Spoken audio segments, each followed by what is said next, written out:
From Church Militant Studios, this is the Church Militant Evening News. Hello, and thank you for joining us this Wednesday, February 1st. I am Hunter Bradford, along with James Fedua, here with Catholic News in Context. Tonight, Joe Biden is moving to violate the conscience rights of employers. Pope Francis has a disgraced prelate's replacement ready in pretty speedy fashion. And disgraceful and blasphemous accusations are being linked to a celebrity priest.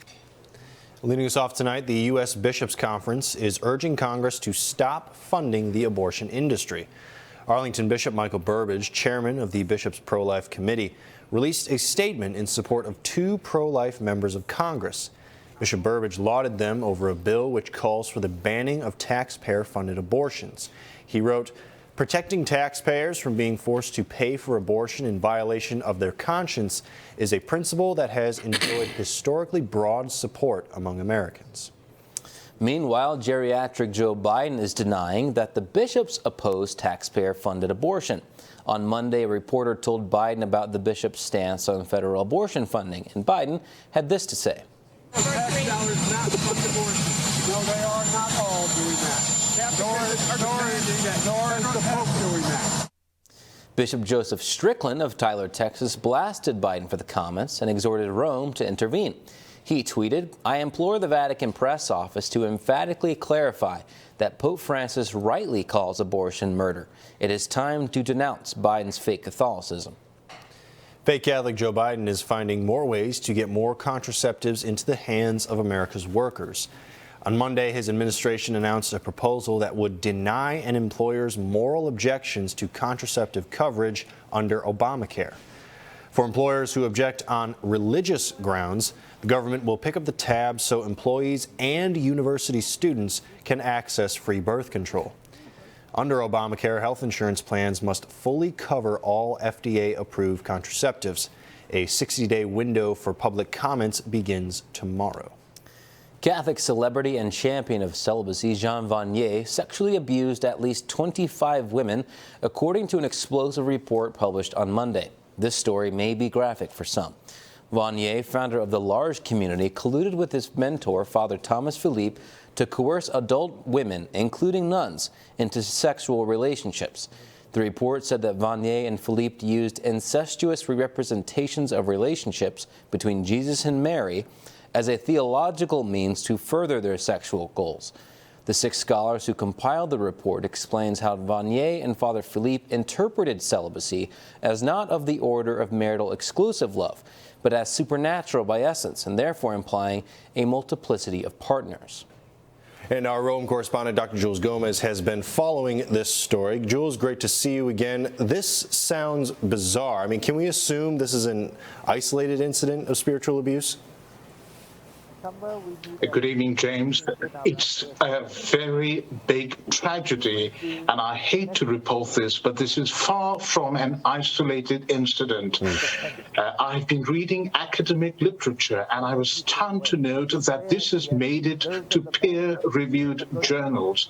And what we see is that there seems to be a proliferation of this sort of theological sexual abuse of nuns and other adult women by priests, Carmelite nuns, Dominican nuns involved in this. I was talking to a Jesuit friend of mine, a professor in Rome last night, and he was saying this is almost like Osho Rajneesh, the Indian sex guru who used spirituality to promote free sex. Jules, Pope Francis laicized a top prior last week. I believe you reported on that. Is this related to Vanier and Philippe in any way? Absolutely, because the prior who was laicized, Father Benoit Emmanuel Beltero Villeno, he belonged to a community known as the Brothers of St. John, and this was started in 1975 by Father Marie-Dominique Philippe, who is the brother of Thomas Philippe. And both these brothers were abusers. Both of them exchanged women. And Jean Vanier, as we know, was the spiritual son of Father Thomas Philippe. This is very sad and very serious, James. Absolutely, Jules. Jules, thank you so much for coming on. Very, very sad indeed, but good thing we have you to talk some sense into us, Jules. Thank you very much for coming on. God bless, James. God bless, Jules. After accepting one cardinal's resignation, Pope Francis already has his replacement lined up. On the same day Francis accepted Cardinal Mark Ouellet's resignation, he selected Bishop Robert Francis Prevost to be the next prefect of the Vatican Dicastery for Bishops. This means he'll have a large role in picking the Church's next leaders. Prevost is a 67-year-old Augustinian priest and has served as bishop in Peru since 2015. He will also be the next president of the Vatican's Pontifical Commission for Latin America. Prevost's predecessor, Mark Ouellet, has been accused of sexual assault twice, with the first victim coming forward in August of last year. Just weeks ago, one of those two victims revealed her identity after, according to her, the Church has been trying to silence and intimidate her for years. Authorities with the Chinese Communist Party have taken a Catholic bishop and his secretary. As of right now, Bishop Zhao Zhumin and his priest secretary are still missing, according to local sources. The communist goal might be to block them from attending the funeral of another priest, a faithful priest in the underground church in China. According to an outlet called Asia News, Bishop Zhao has been the victim of brainwashing sessions designed by the Chinese communists to force him to join the communist-approved church.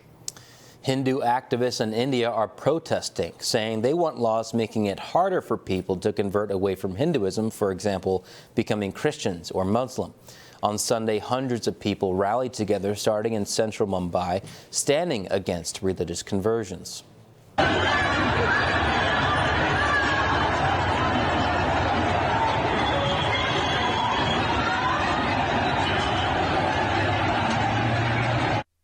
Over 10,000 people participated, with a large number of police present as a precautionary measure against any potential violence. This comes a week after a combination of Hindu organizations had similar protests elsewhere in India. The faith of our fathers is persisting mightily in Nigeria. In the Ondo Diocese, still reeling from a horrific assault on parishioners last June, the Holy Spirit is turning mourning into dancing. Recall that last Pentecost Sunday, an estimated 50 men, women, and children were murdered and scores more injured by Islamic militants after Holy Mass. But recently, 5 brave young men from the Ondo Diocese became shepherds for the persecuted Nigerian flocks.